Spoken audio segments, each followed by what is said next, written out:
Amém? Glória a Deus. Queridos, Deus tem colocado uma mensagem tremenda em meu coração. E eu quero começar hoje uma série de mensagens que vão falar sobre a tempestade e a volta de Cristo.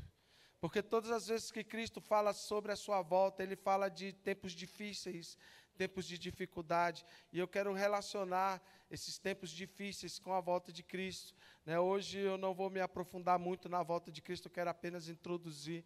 Mas domingo que vem eu quero, não falte, nós vamos falar sobre a volta de Jesus, vamos trazer algumas informações interessantes para a igreja, mas eu quero que você abra bastante o seu coração. Hoje eu quero falar sobre uma tempestade, que é a tempestade de Noé, que tem muito a ver com a volta de Cristo e tem muito a revelar as nossas vidas pessoais. Amém? Então vamos ler a palavra do Senhor em Naum 1, versículo 3. Naum 1, 3. O Senhor é tardio em irar-se, mas grande em poder. E ao culpado não tem por inocente. O Senhor tem o seu caminho na tormenta e na tempestade, e as nuvens são o pó de seus pés. Vamos orar, Pai. Aqui está a sua palavra, usa a minha vida, Senhor. Para todos aqueles que estão escutando agora, Senhor, aqueles que vão escutar depois dessa ministração.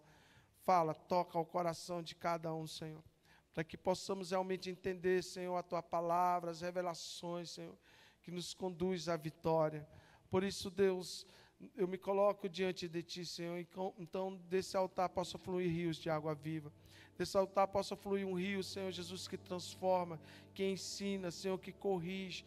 Deus, que anima, Senhor, que encoraja cada um dos Seus filhos, Pai.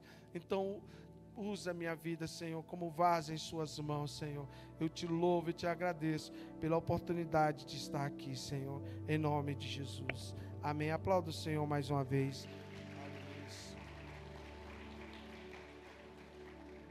Glória a Deus.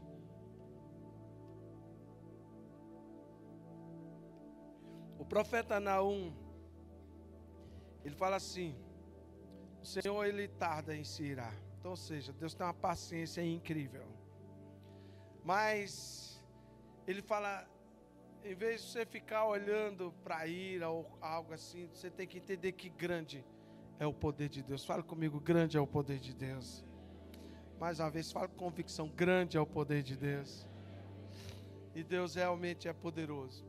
Mas Ele fala que ao Senhor, o Senhor tem o seu caminho na tormenta e na tempestade.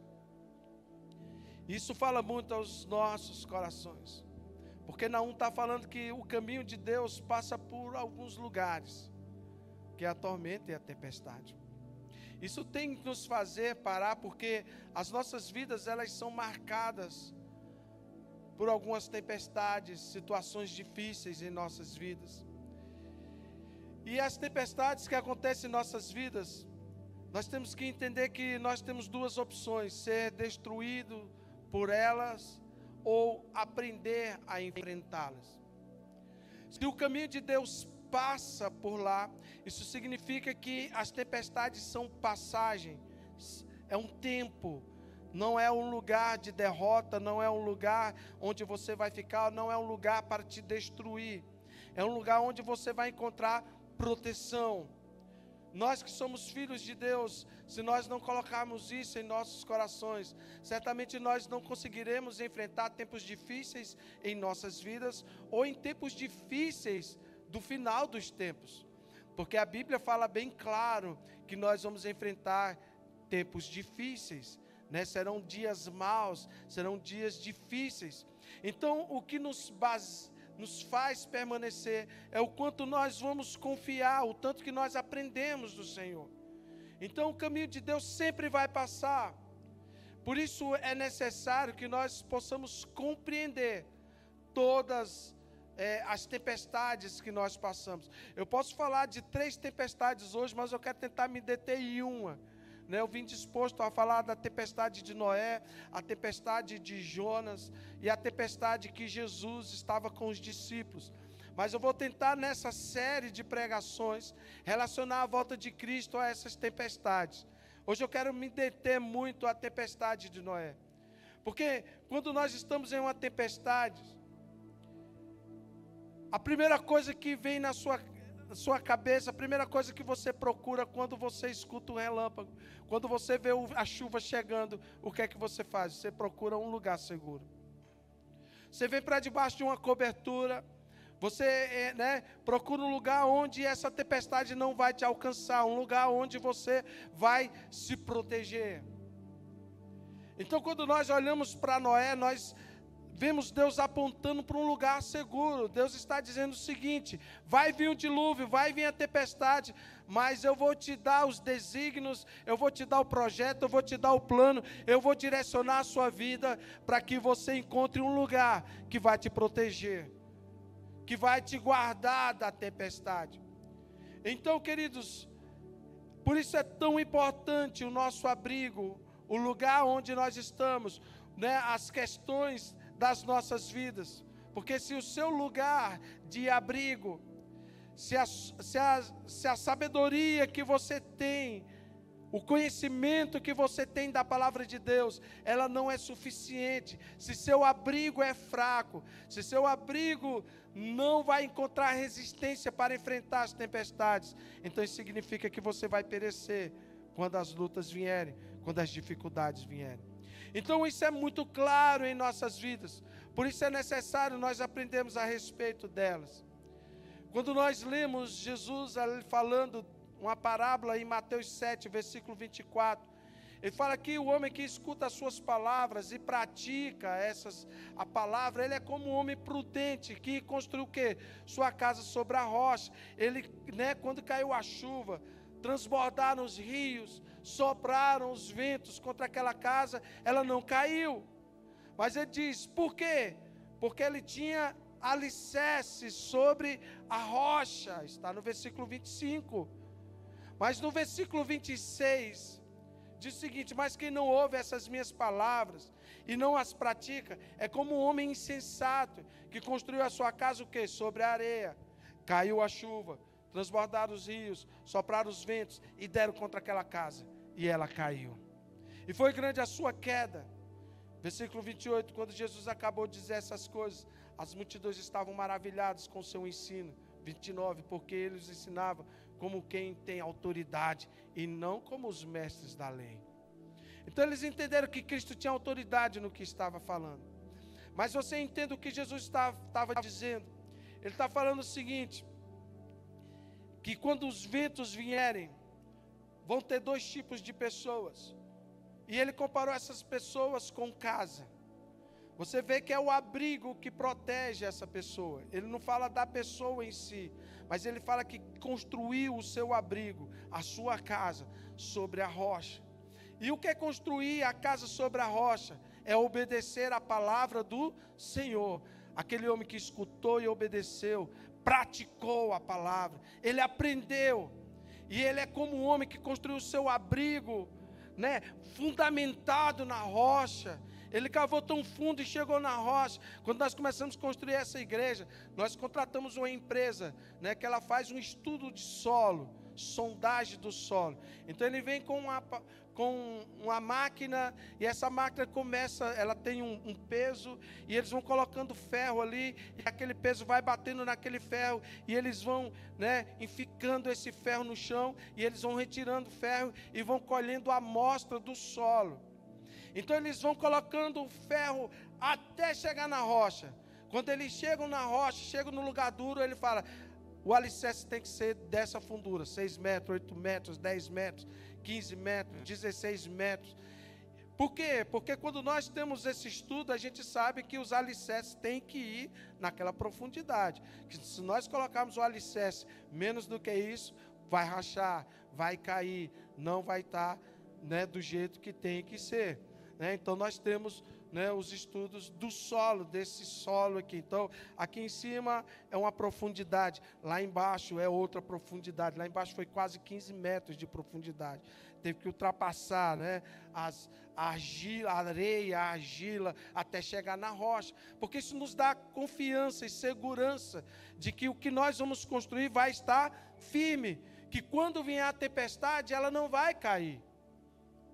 Então, você veja bem que hoje nós, a igreja em geral do Senhor, a igreja universal do Senhor, né? Quando eu falo a igreja universal, não estou citando, né, a igreja universal do reino de Deus, estou falando a igreja do Senhor na terra. Nós estamos muito mais preocupados em enchendo os nossos templos para fazermos campanhas e orarmos para quê? Para Deus nos livrar das tempestades. A gente faz campanha para nós estarmos livres das dores, das dificuldades, das decepções, enquanto o Senhor está falando o seguinte: você não tem que orar para que a tempestade não venha, ela vai vir, porque o meu caminho vai passar pela tormenta e vai passar pela tempestade. Você tem que colocar o seu foco aonde? Em praticar a palavra. Por quê? Porque a tempestade vai vir para qualquer pessoa. O que vai fazer você vencer as lutas, as dificuldades, a tempestade, é o quanto você tem da palavra, o quanto você está disposto a ouvir a palavra, o quanto você está disposto a praticar a palavra. Em tempos difíceis, é o que vai te sustentar. As tempestades vão vir, queridos. Hoje nós estamos aqui dia 15, né? De junho. Há um ano atrás, a Gorete fez a primeira embolização. Foi um ano difícil. E eu posso garantir para você que o que nos sustentou foi a palavra. Como agir diante de dificuldades, como nós devemos fazer diante das dificuldades, o que nós precisamos colocar em prática diante das dificuldades. Então, existem leis espirituais que regem as nossas vidas. O problema é que as pessoas, em meio às dificuldades, elas estão encontrando mais dificuldades ainda. Eu costumo falar para os discípulos, os pastores, falar: está ruim, então deixa eu te falar uma coisa, toma cuidado que pode ficar pior ainda. Mas como? Não é Deus, é você que não está sabendo lidar com a tempestade. É você que não está sabendo lidar com as dificuldades. No primeiro ano de faculdade de psicologia, né, ouvindo uma professora nossa, a doutora Rosana Odório, uma das melhores psicólogas, sempre eu falo isso, né, do Brasil. E ela era mesmo, todas as vezes que tinha alguma tragédia no Brasil, ela é convocada pelo governo para lidar com as situações de catástrofe, né? Brumadinho foi ela que foi a líder, né, da psicologia, Boate Kiss, acidentes da Latam, tudo foi ela. Então ela é muito boa no que ela fala, né? Então é uma mulher que sabe sobre catástrofe, né? E eu e a Gorete, nós tivemos o privilégio de estudar com ela quase 5 anos, né? Ela deu aula para a gente, encontramos bastante amizade, podemos aprender muito sobre ela. Mas uma das primeiras aulas que ela deu foi o seguinte: ela falou o seguinte: em situações difíceis na sua vida, você tem que aprender primeiro 2 coisas. É só olhar para como o corpo de bombeiro faz. Porque quando você vê um incêndio, a primeira coisa que você tem que fazer é isolar o incêndio. Você tem que tirar de volta daquele incêndio o que pode fazer aquele fogo se alastrar. Porque senão tu vai atacar o fogo e aquele fogo vai pegar aqui do lado e daqui a pouco o fogo vai se tornar maior e quando você prestar atenção você não vai ter mais controle sobre aquele fogo. Então o primeiro passo quando você vê um fogo é tirar de perto o combustível, aquele que pode aumentar aquele fogo, isolar aquele fogo. Para depois dessa primeira atitude de isolar, é mitigar, né? Que é o quê? Tornar mais brando. O que é que eu posso fazer para suavizar, para tornar menos tenso? O que é que eu posso fazer? Veja que é uma sequência incrível, né? Porque se eu isolo, se eu não alastro, então eu vou conseguir tornar, não somente antes de apagar, eu tenho que tornar aquilo mais fácil de viver. Porque a gente observa algumas pessoas que, quando elas entram em dificuldades, elas tornam aquelas dificuldades ainda piores, porque começa a alastrar o fogo. Às vezes era só uma dívida, mas ele não ficou focado naquela dívida para tentar resolver a dívida. Ele não tirou de perto, né, as coisas que podiam alastrar aquele fogo, né? Então você está endividado, o que é que você tem que fazer? Para de comprar fiado, pega uma tesoura, corta esses cartões de crédito. né? Começa a arrumar um jeito dessa dívida não aumentar. Porque se você parar, né, de cavar o buraco, você já fez muita coisa. Então a primeira coisa está dentro está no fundo do poço, para de cavar, porque senão pode ficar mais fundo ainda. Isola para que não se alastre. Mas tem pessoas que não fazem isso. Elas continuam comprando. Elas não só compram, elas começam a ficar estressadas, porque pessoas começam a ligar, bater na porta da casa dela. Aí ela vai culpar o marido, vai culpar a esposa, vai culpar fulano, ciclano. Aí agora já não é mais um problema só financeiro, agora é um problema familiar. E não é só um problema familiar, porque ele começa a comprar mais e não paga. E agora ele começa a arrumar mais inimigos na rua. Pessoas começam a chamar ele de caloteiro. Aí ele começa a fazer um monte de coisa, fugir, né? Mudar de cidade. Agora já não é mais um problema financeiro, um problema familiar. Agora é um problema de cidade que eu vou ter que recomeçar tudo de novo. E a vida se torna um fogo incontrolável. Então o que é que você tem que fazer dentro das dificuldades? Isolar. Agora mitigar é muito importante, porque o que eu posso fazer para que aquela situação se torne mais branda? Para que aquele fogo não cause tanto estrago, né, em minha vida. Que não seja tão doloroso o que eu estou vivendo. O que eu posso fazer para diminuir o sofrimento, para aliviar, para suavizar? Para que eu possa ter condições de apagar esse fogo. São situações difíceis que você tem que parar, para respirar, para olhar, para se dedicar àquilo. E tem situações que são difíceis. Eu estava aqui no aniversário. Se minha norinha está aí, a Arielle. Ela estava falando aqui no aniversário, eu tinha até esquecido desse momento. Porque era tão desesperador. E ela teve uma crise muito forte de ansiedade, como ela disse, a maior crise que ela já teve na vida, lá no hospital. Ela estava desesperada porque a Gorete era a única que entendia ela. Ela achava, né? Não tinha o marido estava de plantão, não estava lá, não tinha ninguém, só estava eu, ela e os irmãos da igreja. Ela entrou numa crise.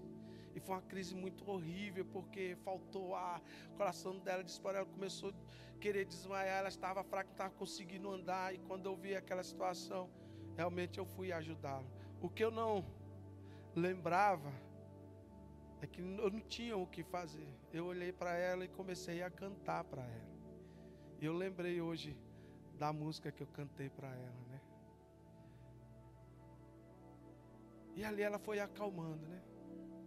Qual foi a música? Você quer que eu cante? Não tenha sobre ti um só cuidado, qualquer que seja, pois somente um seria muito para ti. É meu, somente meu, todo trabalho, e o seu trabalho é descansar em mim. E ela tremendo ali na minha frente, chorando, e eu cantando, até que ela acalmou. Ganhei o coração da minha nora, né? Cantando, né? Então as mulheres da minha vida, né, da minha casa, as noras, as filhas, né, ganhei elas cantando.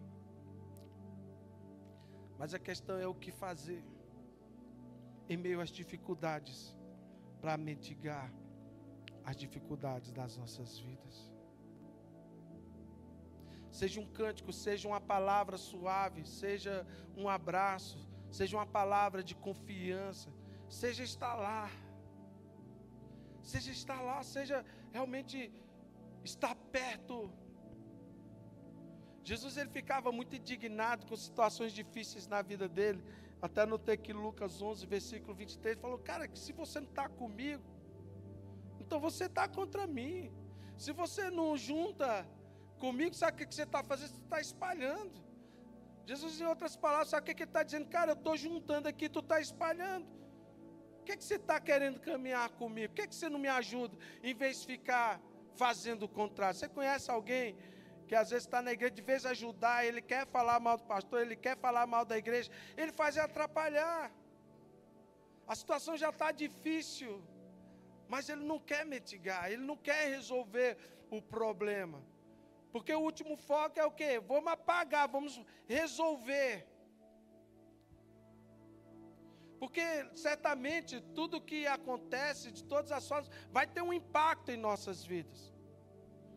Mas isso não pode ser um problema. Isso tem que virar solução, por mais doloroso que seja. Buscar soluções para apagar esse fogo, para resolver a situação. E o nosso Deus, Ele sempre vai trabalhar para que nós possamos resolver as situações de nossas vidas. Deus sempre vai usar as situações difíceis para tocar outras pessoas. Quantas vidas foram tocadas em meio a essas situações difíceis? Vidas que a gente nem conhece, que nunca nem viu.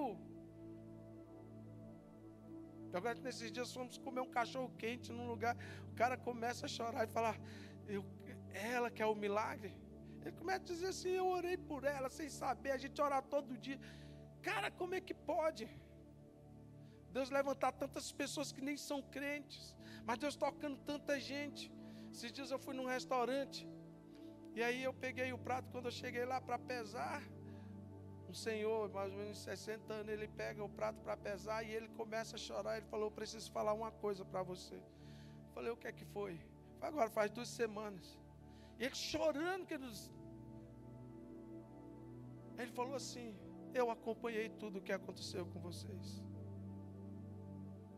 Eu vi o seu sofrimento, vi a sua luta, vi a sua dedicação e tenho acompanhado pela internet tudo que você tem feito pela sua esposa. E todos os dias eu oro dizendo assim, Deus, me dá o coração desse homem para cuidar da esposa. E eu estou fazendo isso com toda naturalidade, porque eu acredito que essa é a nossa responsabilidade, com amor e tal, mas isso é tão natural para nós. Mas aquele homem chorando para mim, ele pega e fala assim, se um dia eu tiver de passar por uma situação difícil como essa, eu já tenho uma referência de como eu devo me comportar. O cara nem crente é, que ele estava ali cheio de texto no pescoço, imagem do lado, né, do lado lá onde paga ali no caixa e tudo. Não importa. O que importa é que quando nós estamos diante de situações difíceis, o que vai ser transmitido de nós vai falar o quanto você tem da palavra ou não. Eu não estou falando que eu sou um bonzão, longe de mim. Não quero ser jamais isso, eu não quero meio aplauso de ninguém. Eu estou falando o seguinte, queridos, quando Deus instrui as nossas vidas, Ele vai nos dar um lugar seguro, para que quando os ventos e as tempestades vierem, nós possamos ter condições de enfrentá-las. Noé foi um homem incrível. Lá em Gênesis 7, versículo 4, fala algo, eu quero só passar rapidamente, porque eu quero começar a falar sobre isso a partir de semana que vem, mas a Bíblia fala que depois de passados 7 dias, Deus falou, você vai entrar na arca, vai passar 7 dias, eu vou fazer chover, 40 dias e 40 noites. E aí você vai entrar na arca, e eu vou dar um fim nessa terra. Mas o versículo 5 é o que me chama a atenção, porque fala que Noé fez conforme tudo que Deus mandou para ele fazer. Então isso fala muito aos nossos corações, porque quando tempestades estão prestes a vir às nossas vidas, você tem que entender que Deus sempre vai nos orientar, para que a gente possa realmente ter condições de enfrentar as tempestades. Porque as tempestades que vão vir, elas nunca é para nos matar, mas é sempre para nos salvar. Sempre para nos impulsionar a ser melhores.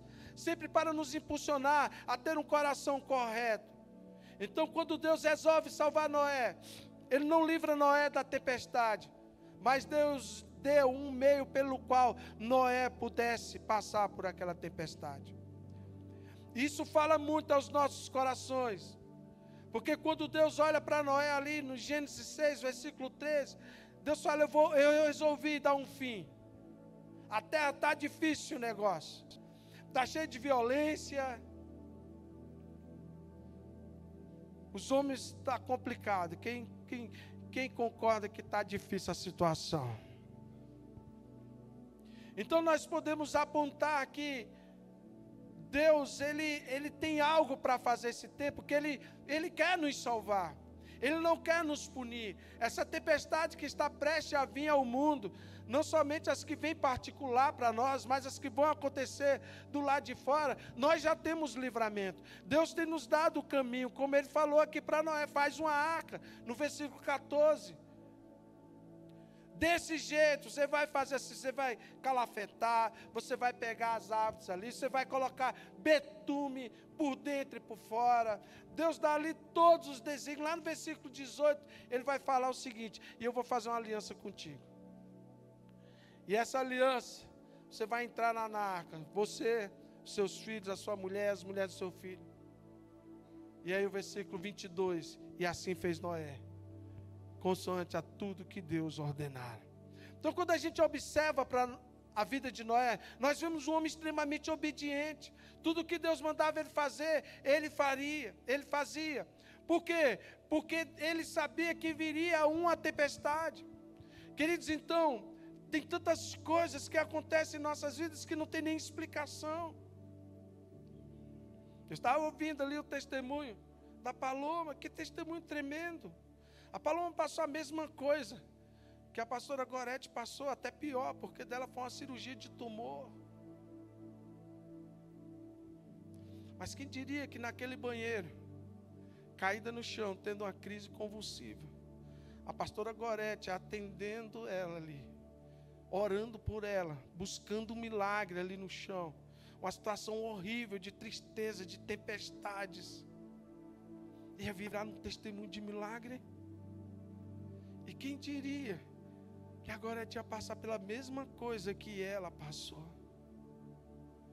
Para muitos era uma situação difícil, como ela saiu de lá revoltada, falando, cara, que situação difícil. E na verdade não era difícil, era Deus falando, calma, eu estou preparando o melhor tempo para a sua vida. Hoje, quando ela estava ali cantando, agora ele estava admirando ela, falando, tão linda a minha inspiração. Porque agora a gente olha para ela, andando, cantando, e ela fala, pastora, tenha paciência, eu passei por tudo isso, foi 1 ano e 2 meses, até voltar a andar. Então, quando agora a gente olha para ela, agora a gente fala assim, eu vou voltar a andar, e já está fazendo tudo isso, né? Mas ela vai lá em casa ajudar a Gorete, arrumar a Gorete, né? E ali ela vai ajudando a Gorete.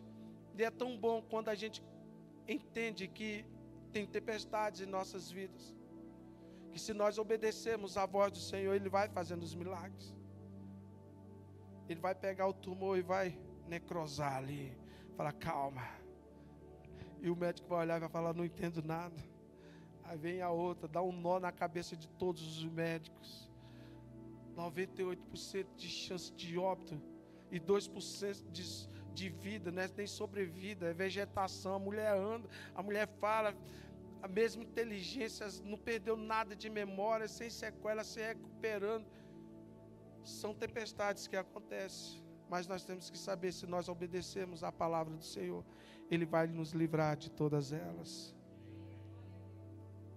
Né?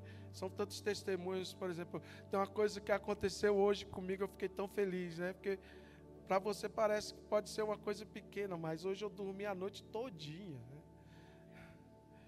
Eu dormi e acordei, o sol já tinha saído. Eu não me preocupei em ajudar a Gorete, em fazer nada. É bênção demais. Quando eu levantei, ela já tinha arrumado a cama, já tinha se arrumado. Quando eu estava vindo agora para a igreja, eu olhei e falei, cadê a Gorete? Ela deve estar no banheiro. Eu olhei no banheiro, ela não estava no banheiro. Subi lá em cima no quarto, ela não estava no quarto. Falei, Jesus voltou, levou a Gorete e eu fiquei. Aí quando eu olhei lá fora, ela já tinha saído de casa, entrado no carro, já estava no ladinho dela, sorrindo, pronta para vir para a igreja e falando, agora eu quero meus parabéns. Falei, parabéns, você está se recuperando bem, né? Ela tinha saído sozinha, né? Você pode aplaudir o Senhor por isso.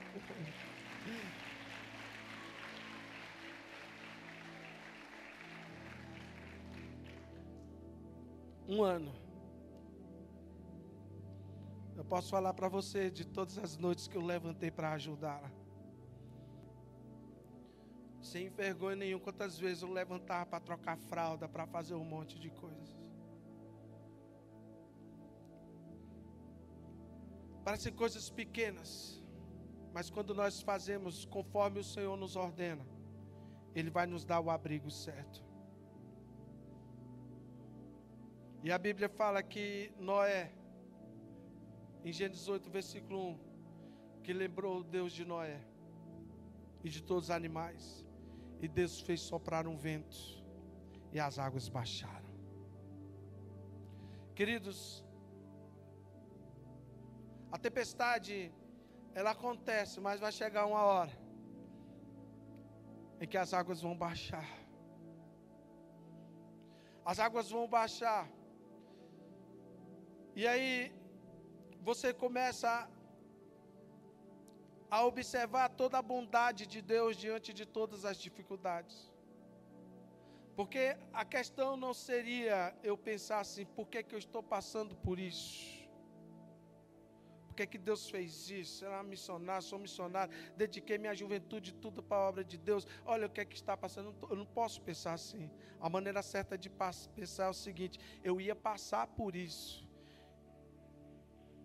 E se eu não tivesse construído a minha casa sobre a rocha, eu teria perecido.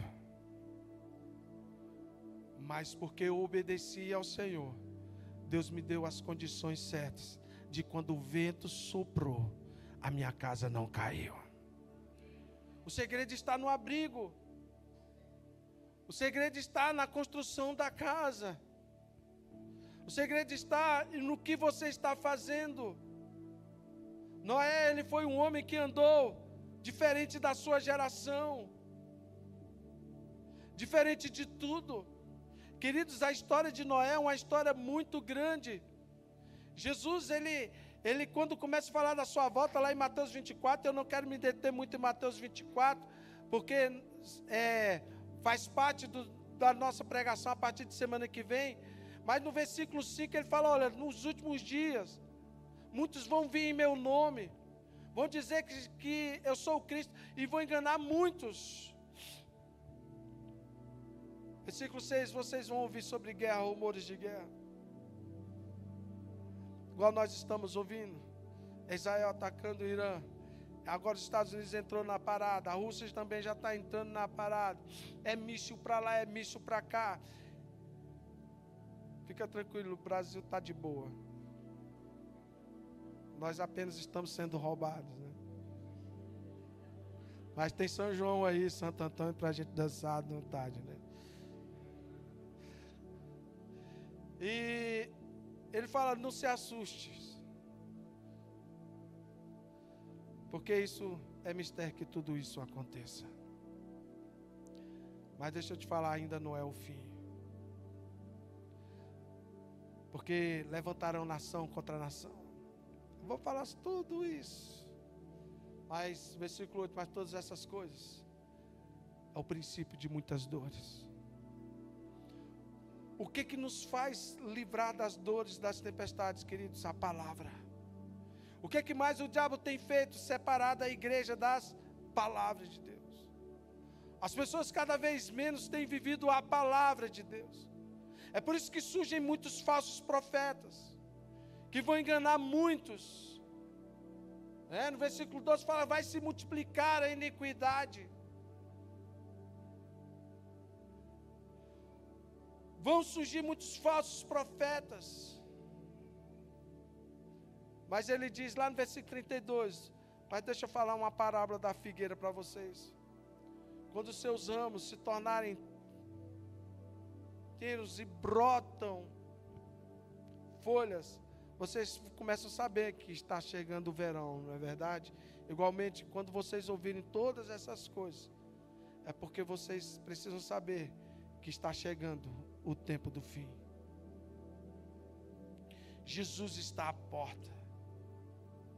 Aí ele fala no versículo 34, entenda uma coisa, quando vocês ouvirem tudo isso, essa geração não vai passar antes que tudo isso aconteça.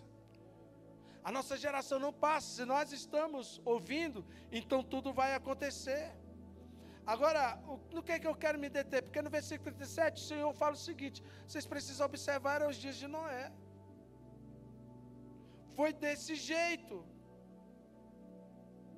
Foi desse jeito. Assim será a vinda do Filho do Homem. Aí ele coloca os nossos olhos o quê?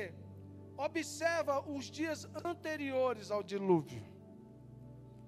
Ele não está falando do dilúvio em si, ele está falando o seguinte: o que aconteceu antes. Isso é importante para nós. Como se comportar, porque tinha pessoas que estavam comendo, bebendo, dando casamento. Mas tinha um cara que era diferente, ele estava construindo uma arca. E quando ele estava construindo a arca, essa galera sorriu da cara dele até o dia que ele entrou na arca. E aí não perceberam. E quando não perceberam, veio o dilúvio e destruiu a todos. Vai ser desse jeito na vinda do Filho do Homem. Então eu não sei o que você está construindo. Eu só sei que tem muitas pessoas que estão brincando. Estão levando a vida deles como se nunca tivesse acontecido. Cuidado, que vai ser como um relâmpago, como diz aqui. Vai acontecer. Ah, eu não acredito que Jesus vai voltar agora. Bem, isso é um problema seu. Tinha muita gente que não acreditava também, né? Mas as coisas estão muito mais claras do que a gente pode imaginar. Noé, o dilúvio foi algo muito profético em nossas vidas. Depois que Adão teve Caim e Abel, Caim matou Abel, né? E Caim fugiu. A Bíblia fala que Adão teve um filho. Está lá em Gênesis 5, versículo 1, né? Deus criou ali o homem, e quando a gente vai para o versículo 3, fala que ele teve um filho chamado Sete. Sete? Você se lembra que Jesus falou, o que é que Deus falou? Você vai entrar na arca, vai ficar 7 dias na arca, depois o dilúvio vai vir. O que é que Jesus está falando? Observa lá os dias de Noé, vai ser igualzinho os dias anteriores. Aí vem Adão e coloca o nome do filho de Sete, o número, né? E aí quando a gente vai ver a geração de Adão, a gente vê que Sete foi a primeira geração. Lá no versículo 6, fala que Sete gerou um outro cara chamado Enos, segunda geração. Lá no versículo 9, Enos gera outro filho chamado Cainã, terceira geração. Lá no versículo 12, né, Cainã gera Malaael, né, a quarta geração. Malaael, lá no versículo 15, gera Jered, quinta geração. No versículo 18, Jered gera Enoque, a sexta geração. E aí é importante, porque Enoque, ele vive com o Senhor, e Deus leva Enoque. Só que antes de Enoque, né, ser carregado pelo Senhor, está ali no versículo 21, quando ele tinha 65 anos, ele gera um homem chamado Matusalém, a sétima geração de Adão. E Matusalém significa quando ele for virar. Olha o nome do cara, menino. Como é que é o nome desse menino? Quando ele for virar. Quando ele for o quê? Vai vir o quê? É um nome profético que ele dá a Matusalém. Enoque é carregado por Deus, se torna amigo de Deus. E aí, começa uma outra história. Porque Matusalém, aí a gente vê o que significa isso. Porque Matusalém, lá no versículo 25, quando ele tinha 87 anos, ele gerou um filho chamado Lameque. E quando passa lá para frente, a Bíblia fala no versículo 27 que Matusalém viveu 969 anos e morreu. Mas antes dele morrer, a Bíblia fala que Lameque gerou um outro filho, né? que o nome dele era Noé, mas quantos anos ele tinha? 182 anos. Então, se a gente juntar o ano que ele nasceu e o ano que ele teve outro filho, 187 mais 182 dá 369. Mas a gente vai lá para Gênesis 7, versículo 6. Fala que quando Noé tinha a idade de 600 anos, as águas do dilúvio vieram. Então, ou seja, 187, mais 182, mais 600, dá 969. Que exatamente é a idade de Matusalém. Quando Matusalém morre, o dilúvio veio. Quando ele for, virá. E aí, quando o dilúvio vem, ele passa 7 dias dentro da arca. A Bíblia fala que a arca é fechada por Deus. Está ali, ó, Gênesis 7, versículos 9, fala assim, ó, entrando de 2 em 2, junto de Noé na arca, macho e fêmea, como Deus ordenara. E aconteceu que passados 7 dias, versículo 10, vieram sobre as águas do dilúvio. Então não foi como os filmes mostram, o relâmpago caindo, a chuva vindo e todo mundo entrando na arca, bora, colocando os bichinhos dentro da arca, rápido. Não, ele entrou, todo mundo sorrindo. E Deus vem lá, a Bíblia fala que ele lacra a porta por fora. E se passa 7 dias. 7 gerações. 7 dias na arca. Aí vem Pedro, 2 Pedro 3, versículo 3. Ele fala assim, olha, eu quero que vocês saibam de uma coisa primeiro. Quando chegar no tempo do fim, vai vir muitos escarnecedores. Eles vão andar segundo as suas vontades, as suas concupiscências. E sabe o que é que eles vão fazer? No versículo 4, eles vão começar a dizer o seguinte. Eles vão começar a dizer, cadê as promessas? Cadê Deus? Porque desde a época lá, ó, essa historinha de que Jesus vai voltar, isso é lá desde o princípio, todo mundo fala, vai voltar e nunca voltou. Versículo 5. Eles voluntariamente ignoram isso. Eles ignoram o quê? Que pela palavra de Deus, já desde a antiguidade, existiram os céus e a terra, e que foi tiradas as águas do meio, né? Meio das águas subsiste, pelas quais pereceu o mundo então, coberto pelas águas do dilúvio. Mas ele diz o quê? Mas os céus e a terra, que agora existe pela mesma palavra, se reserva como tesouro. Fala o seguinte, a palavra é o meu maior tesouro. Vamos lá, fala com convicção, fala, a palavra é meu maior tesouro. Nosso maior tesouro é a Bíblia, é a palavra do Senhor. E ele está falando o seguinte, olha, as águas vieram. Por mais que esses escarnecedores vão tentar roubar a sua fé, é na palavra que a gente precisa se concentrar. Ele fala, olha, fica tranquilo. A Bíblia fala assim, que esse povo se aguarda o quê? Para o fogo, até o dia do juízo e da perdição dos homens ímpios. Agora, quanto a vocês, eu quero que vocês fiquem espertos. Ele fala no versículo 8, vocês não podem ignorar uma coisa. Isso nós não podemos ignorar. E ele diz o seguinte, que um dia, versículo 8, para o Senhor é como 1000 anos. E 1000 anos como um dia.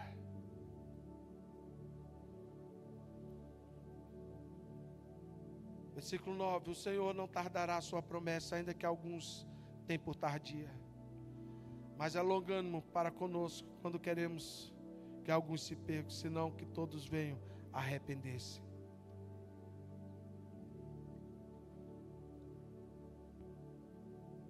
Pedro fala o seguinte, olha, vai ser igualzinho Noé. Observa a tempestade lá de Noé. 7 dias antes. Só que ele pega e fala o quê? Vocês só precisam fazer uma conta. E a conta é o seguinte, cada dia é 1000. 1000 dias nós é um dia para Deus. Aí quando a gente vai olhar a numerologia bíblica, a gente vê que de Adão até Noé se passaram 2000 anos. Se passou 2000 anos, quantos dias para Deus? 2 dias. Aí quando a gente vai continuar lendo a Bíblia, De Noé até Jesus Cristo se passaram mais 2.000 anos. São 4.000 anos. 4.000 anos para nós e 4 dias para Deus. De Jesus Cristo até nós se passaram mais 2.000 anos.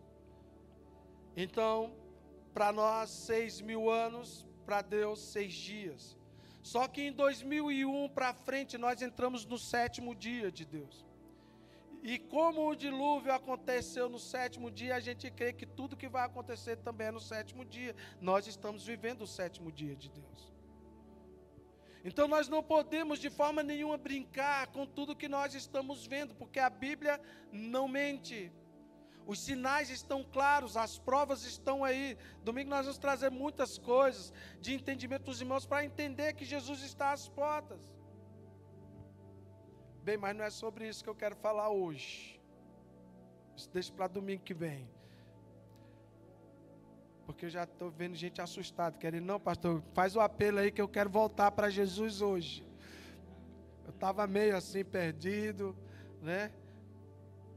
Deixa eu te falar, enquanto a porta estiver aberta, se conserte. Porque vai chegar um dia, e vai ser como um relâmpago, que você não vai poder mais entrar. Aliás, você vai poder até entrar. Quando Jesus voltar, quer dizer, você pode ficar com isso aqui, não vai ter problema não. Porque não vai ter mais Espírito Santo. Você não vai sentir mais esse arrependimento, essa dor no coração que dá quando você está ouvindo a palavra de Deus, falando, misericórdia, eu sou tão horrível, eu preciso me converter logo, eu estou enrolado, estou ferrado, misericórdia. Isso aí sabe o que é o Espírito Santo falando? Está na hora, volta, eu te amo, estamos aqui, está tudo bem, calma, eu sei que você é pecador, mas você pode se arrepender. Mas vai chegar um dia que você vai falar, eu quero me arrepender, você não vai encontrar arrependimento. Porque não vai ter mais Espírito Santo. Ele vai ser retirado da terra. O Senhor vai buscar a sua igreja. E tudo que há aqui. Mas calma. Essa é a palavra de semana que vem. Ainda tem uma semana para você pensar, né? Pensar um pouco. Porque as coisas estão difíceis. Mas quando a gente olha o que Deus faz na vida de Noé, o projeto do dilúvio. Eu fico pensando naquele cara recebendo um projeto, Deus está falando, isso aqui é uma arca, e para que serve? Não, é um barco, que barco? Ninguém sabe o que é barco. Uma arca que vai caber todos os animais, um projeto novo, uma loucura. Ele recebe uma revelação, ele recebe um desafio. E o que mais nos desafia esse tempo, queridos, é crer em algo que Deus está fazendo. É crer em algo que está nos apontando para o tempo do fim. Deus não perguntou se Noé tinha recursos, Deus trouxe os recursos. Porque se nós colocarmos os nossos olhos nos recursos, nós não vamos fazer nada, absolutamente nada. Deus está nos levando. Estava vendo aqui o pastor André falando lá de Taquatiara, nossa missão está para acontecer. Tu acha que por que Deus está nos levando na extremidade da terra? É porque o tempo está no fim. Essas pessoas precisam escutar.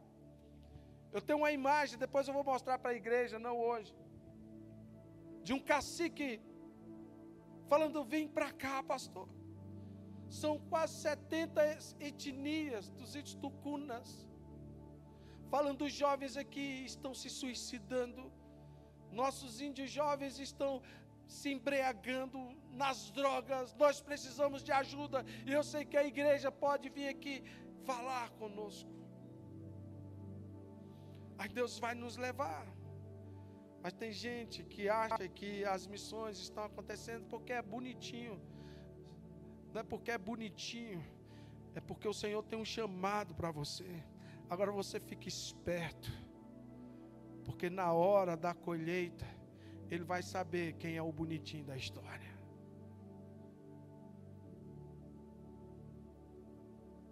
E eu posso provar para você. Mas deixa para a semana que vem. Tomara que semana que vem tenha alguém aqui na igreja, né? Porque pode ser que você arrume alguma coisa, fala, domingo que vem eu tenho que visitar minha mãe, faz tanto tempo que eu não vou ouvir essa pregação. Não, venha, chame pessoas, em nome de Jesus. Amém. Deus, Ele coloca projetos em nossa vida, por quê? Porque Ele sabe que o fim está próximo. Ele conta com pessoas, por quê? Porque Ele fala o seguinte, não pode ficar um sem ouvir a palavra, sem ouvir que Jesus é o Senhor. Então o Senhor tem pressa. Por mais que as coisas estejam loucas aí fora, nós estamos vendo muitos avivamentos acontecendo nas faculdades, nas ruas, a adoração profética, Deus levantando pessoas, porque a igreja está clamando. Não adianta nós ficarmos aqui, Maranata, ora vem Senhor Jesus, e nós nos posicionarmos. De vez em influenciarmos, somos influenciados. Amém, porque eu não tenho dinheiro, preciso de dinheiro, que você precisa do Senhor. Porque você vai ver que dinheiro não é nada. Nós não podemos ser influenciados. O que é que o Senhor pega, vira para nós e fala assim, ó, passa betume por dentro, e não é só por dentro não, passa por fora também. Não pode entrar água do dilúvio dentro dessa arca não. Porque uma das maiores dificuldades que nós temos em tempos de tempestades, é porque nós construímos uma arca de uma forma tão ruim, que quando as águas vêm, elas entram dentro do barco e acabam afundando a nossa arca. E quando a gente fala das águas de dilúvio, nós estamos falando das influências que tem lá fora. E como a igreja está sendo influenciada às vezes por coisas do mundo. Como os pastores, líderes, homens, ovelhas estão sendo influenciados por coisas do mundo.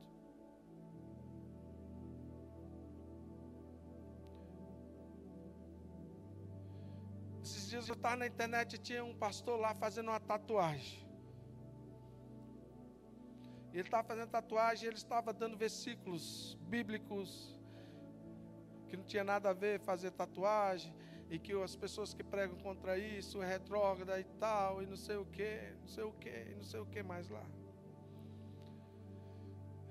Eu não quero citar versículos bíblicos para você, porque você pode tatuar o tanto que você quiser, isso não importa. A única pergunta que eu faço para você é o seguinte: da onde é que nasceu essa vontade? Foi da carne ou do Espírito?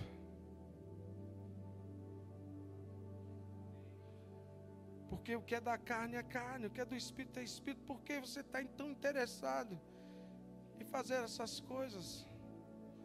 Talvez esteja faltando mais espiritualidade na sua vida. Talvez você tenha que pregar mais o Espírito Santo. Eu vou ficar discutindo se os versículos falam isso ou aquilo. Eu quero saber o que é que leva um pastor ir para a internet, fazer uma tatuagem e tentar dar explicações para dizer que não tem nada a ver, em vez de estar falando do amor do Senhor. Ah, já sei. Dá mais curtida, né? Porque pregar a palavra do Senhor é as pessoas te odiarem. Tem muita gente que tem raiva de mim. Sabe por quê? Porque eu nunca brinquei com pecado. Mas não brinco mesmo. Aí vou ficar com não tem problema. Você vê neguinho, alguém revoltado com a igreja, pode ter certeza, tem um pecado lá que foi confrontado, aí ele ficou revoltadinho. Mas queridos, deixa eu te falar uma coisa. Quais são os seus interesses? Pastor, eu posso escutar uma música do mundo? Pode, irmão. Mas só me responda, essa vontade de escutar essas músicas do mundo, ela veio da onde? Nasceu aonde? Para que você quer se envolver, se enredar de novo com aquilo que te escravizou? Entenda, você não é escravo aqui na igreja, você não é proibido a nada, mas nós estamos ligados à palavra do Senhor. Porque que o mundo tenta nos influenciar, tenta influenciar a forma como nós nos vestimos, tenta influenciar tudo que nós fazemos, e nós não realmente nos colocamos diante do Senhor. Tantas coisas importantes, tantas pessoas que nós temos que pregar, tantas pessoas que nós temos que resgatar. Você está preocupado com o quê? Com tatuagem, com músicas do mundo, com isso? Eu vejo pais levando filhos. Queridos, você pode levar seu filho para onde quiser. Ah, mas meu filho vai para a festa junina. Pode levar. Leve. Agora, por que você está levando o seu filho para uma festa que adora um santo. Ah, não tem nada a ver, não tem mesmo. Eu só quero que você entenda uma coisa, queridos. Nós precisamos preparar uma geração, porque Jesus está voltando. Porque o que eu quero é que quando Jesus vier e a trombeta tocar, meus filhos possam ir comigo. Porque terrível será se a trombeta tocar e você e seus filhos ficarem para ser lançados no fogo do inferno. É difícil porque nessas palavras não pode nem se falar, não é correto, não é politicamente correto. Magoa. Eu não posso ir para o Senhor com medo, que não pode o quê? Sabe como é que eu me converti?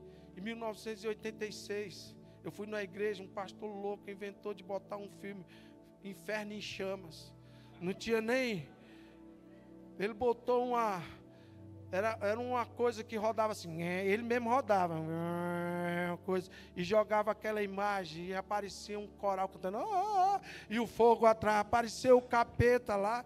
Ele falou, olha, se você morrer, você vai para quê? Eu falei, hoje eu aceito Jesus como Senhor e Salvador. Virei pastor. Ah, mas e a graça? Conheço a graça também. Agora eu não posso parar de falar que o Senhor está falando, o fogo está preparado para esse tempo. E esconder essas palavras com medo de você ficar dodói ou ter pesadelo à noite. Deixa eu te falar, o Senhor te chama. O mar de rosas, queridos, não é aqui, é lá na glória. A Bíblia diz que lá não vai ter mais dor, não vai ter mais complicação, não vai ter mais tristeza, é lá. Aqui é guerra. Mas na guerra, nas tempestades, Ele sempre vai nos dar um lugar de abrigo. Ah, mas a igreja não presta, deixa eu te falar, tu acha que a arca era o quê? Tem pessoas que é o seguinte, eles acham que a arca era um cruzeiro 5 estrelas, porque tem que ter uma cadeira boa, uma cabine, né, bacana, chuveirinho quente, né, os auditórios...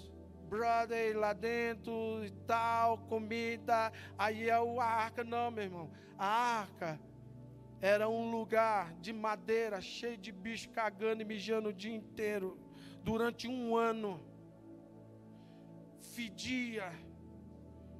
Mas deixa eu te falar, quando você olhava lá para fora e via as águas do dilúvio, sabe o que você fazia? Ficava em cima do capim ali, se dobrava e falava, graças a Deus por esse lugar fedorento. Você está achando ruim a igreja, porque estão falando mal de você, deixa eu te falar, quando vier repentina destruição, você vai ver que o lugar mais seguro é aqui. O lugar mais seguro é aqui. É a nossa arca. Ah, mas fede mesmo. Ah, mas é isso, é menino berrando, é menino correndo, é boi mugindo, é cachorro latindo e tem mesmo. Mas é a nossa arca. É o que vai fazer os nossos filhos chorarem de joelhos diante do Senhor.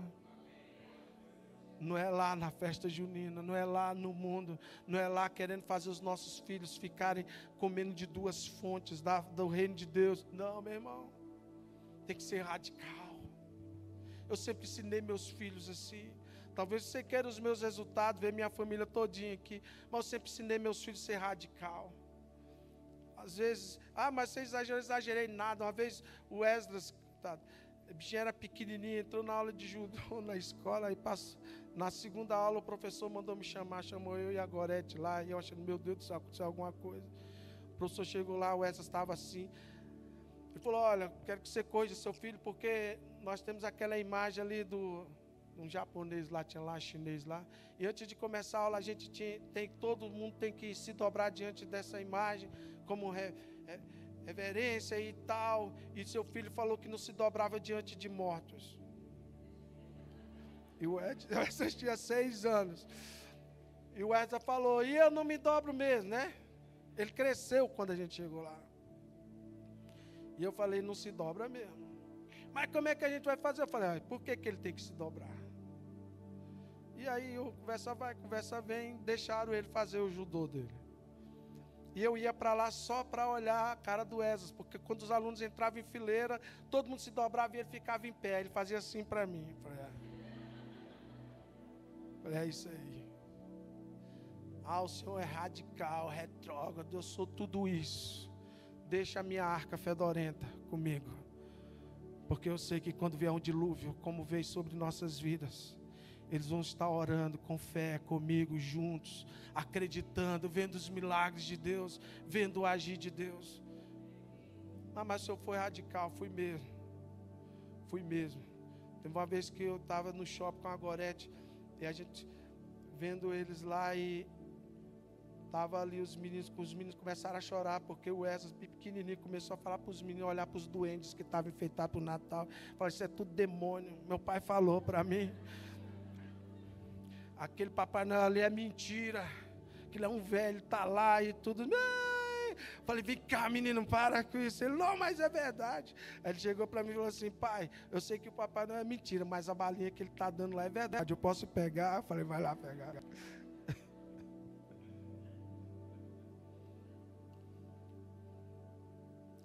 Estou falando dessas coisas, sabe por quê, queridos? Porque nós estamos chegando no tempo do fim.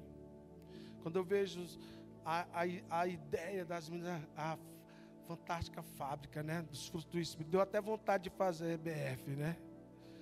Porque como isso é maravilhoso para os nossos filhos. Eles encontraram os frutos do Espírito, não os frutos do mundo. Tem pai que fala, não vou porque é caro. Você vai ver o que é caro no futuro. John Wesley, ele fala o seguinte, ele fala sobre a conversão. Quando uma pessoa se converte, a conversão do homem tira o cristão do mundo, mas a santificação tira o mundo do cristão. Então não basta só se converter, nós temos que nos santificar. Nós temos que entender que a arca sempre é para salvar a nós e a nossa família. Deus falou, é você, não é sua esposa, seus filhos, suas noras. Todo mundo vai ser salvo. Glória a Deus por isso. Glória a Deus pelos princípios. Glória a Deus pelas bênçãos do Senhor. Glória a Deus pela nossa arca fedorenta. Porque é o lugar mais seguro que a gente pode ter. É onde a palavra é pregada, onde os nossos filhos são salvos, onde eles são confrontados, são liderados, são direcionados pelo Espírito Santo. Sabe, queridos, nós precisamos entender que as tempestades, elas vêm, mas é aqui onde nós vamos ter um namoro correto, é aqui onde nós vamos ter a bênção do Senhor, é aqui onde Deus vai ministrar nas nossas vidas, porque nós estamos fazendo aquilo que Deus tem mandado. Nós temos uma geração de jovens inteligentes, bilíngues, cheios do Espírito Santo, querendo fazer missões.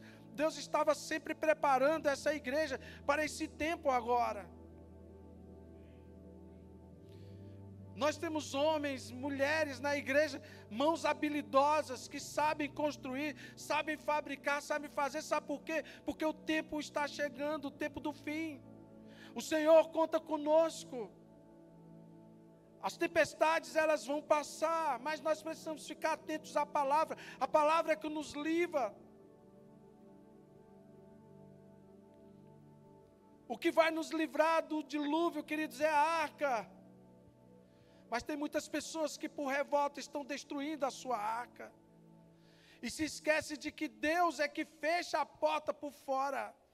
A Bíblia diz que quando Noé entrou, Deus lacra a porta por fora, porque sabe o que isso significa. Escute bem o que eu vou falar. Quando Deus fecha a porta da arca, ninguém que estava dentro não podia sair, nem quem estava fora podia entrar. Porque tem portas que Deus fecha, queridos, e Ele fecha essa porta, é para te salvar.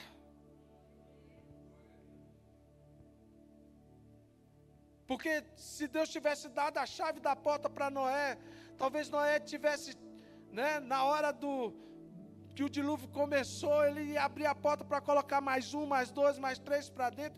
Talvez ali tivesse sido a ruína. Tem portas que se fecham na nossa vida para nos salvar, para nos livrar da morte, de situações muito mais difíceis. Então Deus fecha muitas portas porque Ele te ama. Deus interrompe muitos recursos porque Ele te ama. Pessoas vão embora porque Ele te ama. Eu fecho as portas porque eu te amo. Mas, pastor, o senhor deveria pregar sobre portas abertas. Eu sei que aquele que fecha a porta, ele também vai abrir a porta no tempo certo. Ele vai fazer com que as coisas aconteçam. Deus tem coisas grandes para nós. Mas enquanto as portas estão fechadas, Deus não está calado, Ele está trabalhando. Em Gênesis 8, versículo 1, fala que Deus lembra de Noé, dos animais, lembra de tudo. E Deus faz soprar um vento. E quando esse vento sopra, as águas baixam. As águas ficam quietas. Porque nem todo vento vem para dividir, sim para acalmar. Então, quando você estiver estressado em alguma tempestade, você tem que entender o seguinte: tem coisas que não tem o que fazer. Quando você olha para a arca de Noé, ela não tinha leme, ela não tinha motor, ela não tinha nada. Noé não tinha o controle daquela arca em nada, nem a chave da porta ele tinha. A única coisa que Noé tinha era o seguinte: salvação. Porque tem tempestades na nossa vida que a gente olha para um lado e para o outro, e só não resta uma coisa: adorar a Deus. E deixa Deus flutuar a nossa arca sobre a tempestade. Tá difícil dentro dessa arca fedorenta, tá, mas pior tá lá fora. Lá fora a coisa tá horrível. As pessoas estão se matando. As pessoas não têm mais amor a si próprio. Essa é uma palavra de semana que vem. Mas, queridos, nós temos que amar a nossa arca. Nós temos que saber que o Senhor tem coisas poderosas para nós. Sabe? Deus, Ele tem o controle. Nós temos que saber quem nós vamos escutar. Deus tem uma aliança conosco. E eu já quero ir para o encerramento. Hebreus 11, versículo 7. O apóstolo Paulo lembra de Noé de novo. Ele fala assim: sabe, Noé foi pela fé. Pela fé Noé foi divinamente avisado. Estava sendo avisado das coisas que iam acontecer, que iam vir. Quer dizer, é pela fé que nós estamos falando, que nós estamos declarando. Mas sabe o que é que a Bíblia diz? Que quando ele foi avisado, ele temeu. Ele teve temor em seu coração. Ele temeu porque para a salvação da sua família. E por causa da sua família, ele preparou uma arca. Deixa eu te falar, homens e mulheres que estão aqui, a nossa arca é a nossa célula, é a nossa casa, é a nossa igreja, é o nosso ministério. Nós temos que trabalhar bem. Está difícil, pastor, construir. Nós não construímos um dia, foi 100 anos construindo a arca. Mas tem coisas que estão dando errado, tem madeira que eu estou cortando que não está legal. Descanse em Deus, continue fazendo, continue serrando, continue pregando. Vai dar certo. Ele tem promessa para você. Ele disse que Noé preparou essa arca, pelo qual que o mundo foi condenado.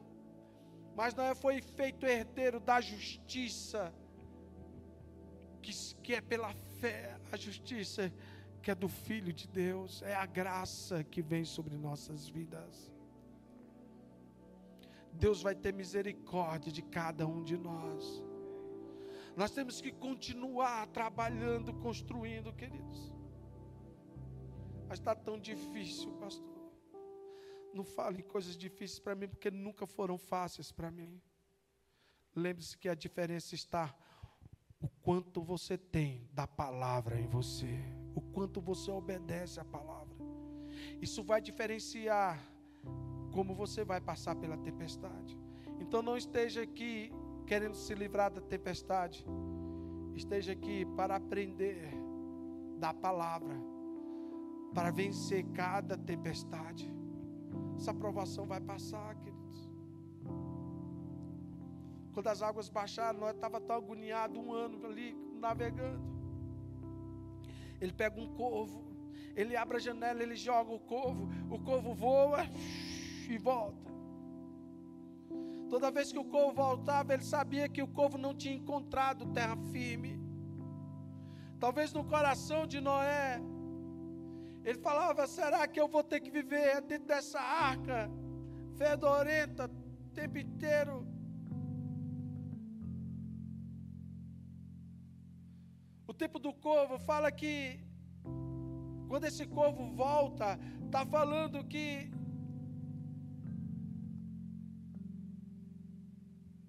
nem tudo é resolvido do dia para a noite.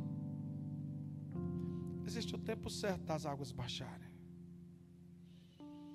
Estava vindo para cá e a pastora agora estava assim, com as duas mãos.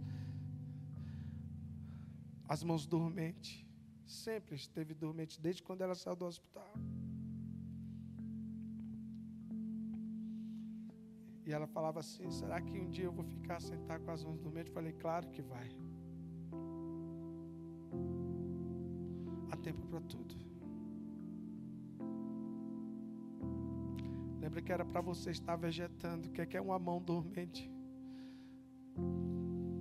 Para tanto milagre que aconteceu.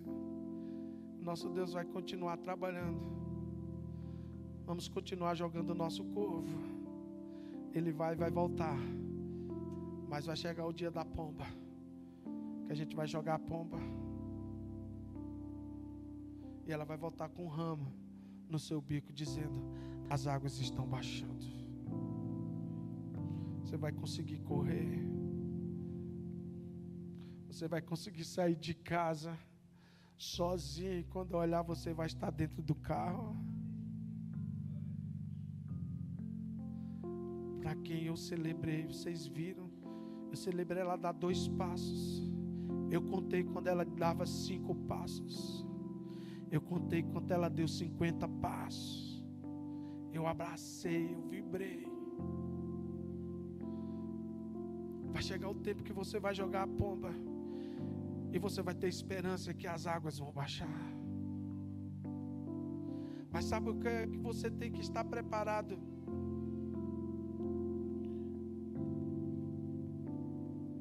É que depois da tempestade, Noé pega e faz um grande sacrifício. E ele oferta ao Senhor. Ele sacrifica alguns animais. E Deus faz uma aliança com Noé. Aquele sacrifício de Noé foi tão... Eu não sei que animais, queridos, foram aqueles. Só sei que eram os mais raros, porque eram os únicos.